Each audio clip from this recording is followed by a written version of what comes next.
बिस्मिल्लाहिर्रहमानिर्रहीम। अस्सलाम वालेकुम यूट्यूब फैमिली, कैसे हैं आप लोग? आई होप ठीक होंगे। फ्रेंड्स, आज मैं एक बहुत ही इफ़ेक्टिव रेमेडी आप लोगों के साथ शेयर करने वाली हूँ, जो आजकल वो बच्चे जो बिस्तर पे पेशाब कर देते हैं उनके लिए बहुत ही इफ़ेक्टिव है। चूँकि आजकल सर्दियाँ हैं, ये सर्दियों का मौसम चल रहा है, तो मोस्टली बच्चे जो हैं वो बिस्तर पे पेशाब कर देते हैं और माओं के लिए बहुत ही परेशानी की बाइस बन जाते हैं। बिस्तर गीले हो जाते हैं, फिर बच्चों को डांट भी पड़ती है, और ख़ासकर जब हम कहीं मेहमान गए हों तो बच्चे जो हैं वो बिस्तर पे पेशाब कर दें तो माओं के लिए बहुत ही शर्मिंदगी की बात होती है। तो छोटे बच्चों को तो हम पैम्पर लगा लेते हैं, लेकिन बड़े बच्चों का क्या करें? तो मैंने तो ये देखा है कि बाज़ औक़ात मैंने ये भी देखा है कि 18-18 साल के बहुत बड़े बड़े बच्चे भी जो होते हैं वो 8वीं-10वीं में पढ़ रहे होते हैं, तो वो भी बिस्तर पे पेशाब कर देते हैं। भाई, इनमें उनका अपना कोई कसूर नहीं होता, वो जानबूझ के नहीं करते, उनके मसाने ही कमज़ोर होते हैं और वो बिस्तर पे उन्हें पता ही नहीं चलता कैसे पेशाब निकल जाता है। तो एक तो पहले नंबर पे ये कि आप अपने बच्चों को डांटें मत, उनको बिल्कुल भी ना डांटें, इसमें उनका कोई कसूर नहीं है। आप इसे रेमेडी उन्हें बना के दें तो इंशाल्लाह वो बिल्कुल ठीक हो जाएंगे। सबसे पहले ये देखिए, मेरे पास तिल हैं, और दूसरे नंबर पे सिंघाड़ा है, खुश्क सिंघाड़ा, जो इजीली मार्केट में अवेलेबल है, आपको आसानी से पंसार की स्टोर से मिल जाएगा। और तीसरे नंबर पे मेरे पास है मिश्री। मिश्री की जगह पे आप चीनी डाल सकते हैं, लेकिन मिश्री ज़्यादा इफ़ेक्टिव है। तो आपने 2 हिस्से मिश्री लेनी है और एक एक हिस्सा आपने तिल और सिंघाड़े का पाउडर सिंघाड़े का लेना है। सिंघाड़े को हमने थोड़ा सा आप बारीक करके उसका पाउडर बना लें।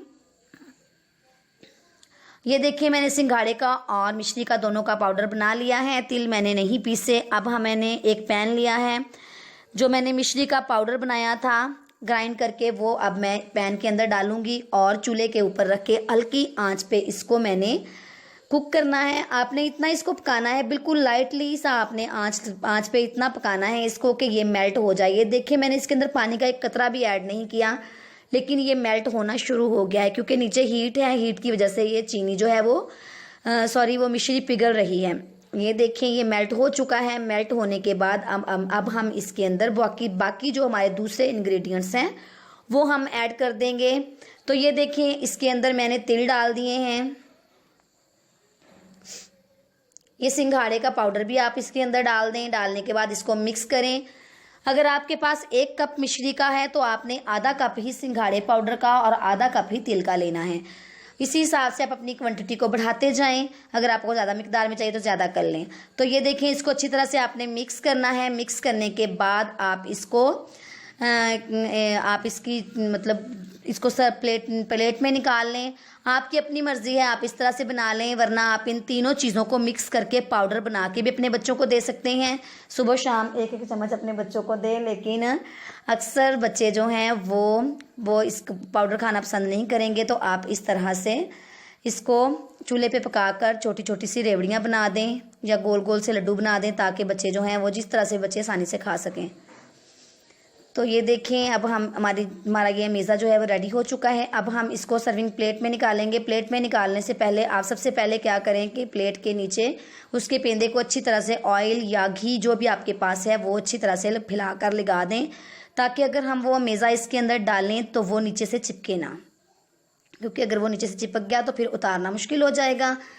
तो ये देखिए, अब वो हमारा जो मेज़ा तैयार हो चुका है, गचक सी हमने बना ली है, वो अब हम इस प्लेट के अंदर निकाल रहे हैं। निकालने के बाद आप अच्छी तरह से इसको प्लेट के अंदर फैला दें, और इसको आप चाहें तो छुरी के साथ छोटे छोटे कट लगा दें, ताकि ठंडा होने के बाद आप उसकी छोटी छोटी टुकड़ियाँ वो निकाल लें।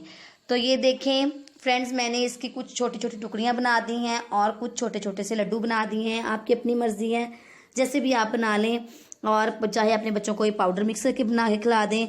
तो ये देखिए फ्रेंड्स, आई होप आप लोगों को ये बहुत ही मज़े की लगी होगी। इसको ज़रूर ट्राई कीजिएगा, अपने बच्चों को ज़रूर खिलाइएगा। ये बहुत ही इफ़ेक्टिव है, इससे आपके बच्चे जो हैं वो इस तरह पेशाब करना छोड़ देंगे और आपका मसला जो है वो भी हल हो जाएगा।